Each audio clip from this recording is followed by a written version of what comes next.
ఈరోజు మిగిలిన సామాజిక వర్గాలందరినీ కూడా కోరుకుంటున్నాను, మీరందరూ కూడా ముందుకు రండి. కాపుల ముందుకు రండి, దళితుల ముందుకు రండి, మిగిలిన సామాజిక వర్గాలకు ముందుకు రండి. మీ యొక్క వాటా ఏంటో రాజధాని ప్రాంతంలో తేల్చుకోండి. ఇప్పుడు తేల్చుకోనట్టయితే భవిష్యత్తులో మన పిల్లలకు అంధకారం తప్ప మరొకటి ఏమీ ఉండదు అని చెప్పి ఈ సందర్భంగా బీసీలతో పాటు మిగిలిన అందరినీ కూడా పిలుపునిస్తున్నాను. మీరు పోరాటం చేయడానికి నిద్దపడితే మీ పోరాటానికి బీసీవై పార్టీ మద్దతు ఉంటుంది, నా మద్దతు ఉంటుంది. అందరం ముందుకు రండి, కలిసి పోరాటం చేద్దాం, మన హక్కులను సాధించుకుందామని చెప్పి ఈ సందర్భంగా ప్రతి ఒక్కరిని కూడా పిలుపునిస్తున్నాను.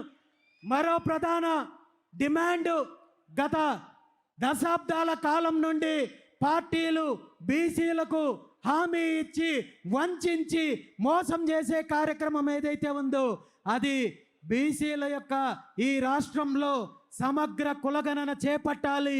మా జనాభా ఎంత ఉందో తేల్చాల్సిన అవసరం ఉంది. దాని ప్రకారము మాకు రిజర్వేషన్లు కల్పించాల్సిన అవసరం ఉంది.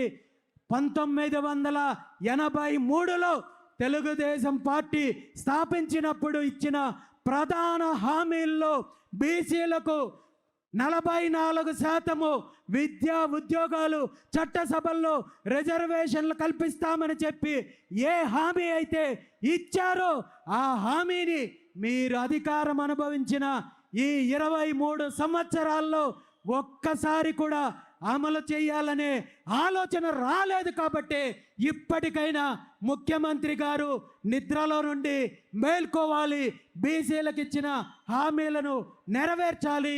మీరు మళ్ళీ దీని మీద కూడా చేస్తున్న తప్పుడు ప్రచారము 34% ఇస్తాము, దీనికి కమిషన్ ఏర్పాటు చేస్తాం, మరొకటి చేస్తామంటే తప్పుదారి పట్టించే ప్రయత్నం ఉంది.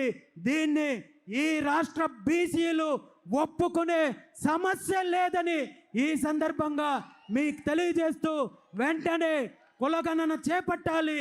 దాని ప్రకారము కనీసం 44% రిజర్వేషన్లు అమలు చేయాలి. మీరు 44% రిజర్వేషన్లు అమలు చేసిన తర్వాతే స్థానిక సంస్థల ఎన్నికలకు వెళ్ళాలి. అలా కాదని మీరు ముందుకెళ్ళాలంటే మీ రాష్ట్రంలో బీసీ ఉద్యమము తీవ్ర రూపం ఉంటుందని చెప్పి ఈ సందర్భంగా మిమ్మల్ని హెచ్చరిస్తున్నాను.